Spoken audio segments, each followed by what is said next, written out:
আমরা সন্দেহ করছি অন্তর্বর্তীকালীন সরকার আওয়ামী লীগকে পুনর্গঠিত হওয়ার সুযোগ দিচ্ছে। আমরা বলতে চাই আর কোনো টালবাহানা চলবে না। আপনারা জানেন 8ই আগস্ট এই অন্তর্বর্তীকালীন সরকার গঠিত হয়েছে।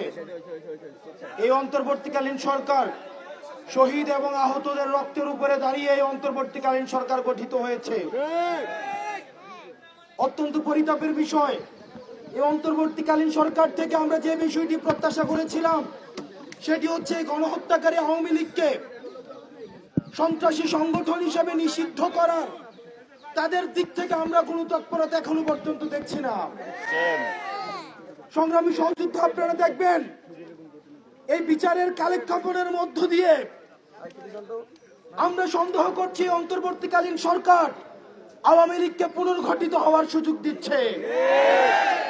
আপনারা দেখছেন অতীতের ন্যায় সন্ত্রাসী কায়দায় আওয়ামী লীগ বিভিন্ন জায়গায় চোরাগুপ্তা হামলা চালাচ্ছে। অতীতে যেভাবে আওয়ামী লীগ জানমালের জন্য এবং বাংলাদেশের জন্য হুমকি হিসেবে বিবেচিত হতো, যেভাবে আওয়ামী লীগ ভারতের এক্সটেনশন হিসেবে বাংলাদেশে ইমপ্ল্যান্টেড ফোর্স হিসেবে কাজ করেছে, এখনো পর্যন্ত সেভাবে কাজ অব্যাহত রেখেছে। আমরা সন্দেহের চোখে দেখেছি। অন্তর্বর্তীকালীন সরকারের কাছে আমাদের প্রত্যাশা ছিল এই অন্তর্বর্তীকালীন সরকারের প্রথম এবং প্রধান সংস্কার হবে আওয়ামী লীগকে, এই গণহত্যাকারী আওয়ামী লীগকে ফ্যাসিস্ট সন্ত্রাসী সংগঠন হিসেবে নিষিদ্ধ করবে। যেহেতু অন্তর্বর্তীকালীন সরকার দৃশ্যমান কোনো পদক্ষেপ নেয়নি এবং আমরা দেখেছি, আমরা বিভিন্ন সময় দেখি সঠিক প্যাড আর সঠিক তথ্য দিয়ে কেশুর সামনে নিব এক হয়ে মোনালিসা স্যানিটারি ন্যাপকিন। আমরা তথ্য পেয়েছি এখানে বিভিন্ন তাদেরও অনিচ্ছা রয়েছে। আমরা উপদেষ্টাদেরকে বলতে চাই, আপনারা ছাত্র নাগরিকের আপনারা রক্তের উপরে দাঁড়িয়ে উপদেষ্টা হয়েছেন।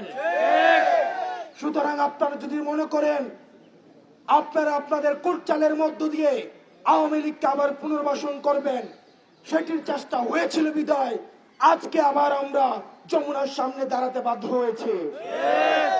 ডক্টর মোহাম্মদ ইউনূস, আমরা আপনার কাছে শ্রদ্ধার সাথে আমরা আপনার কাছে বলতে চাই, শহীদদেরকে সাথে নিয়ে, শহীদদের পরিবারদেরকে সাথে নিয়ে, আহতদেরকে সাথে নিয়ে আমরা বলতে চাই আর কোনো টালবাহানা চলবে না। আপনি যে আওয়ামী লীগকে রাজনৈতিক দল বলছেন, আওয়ামী লীগ কখনোই কোনো রাজনৈতিক দল নয়।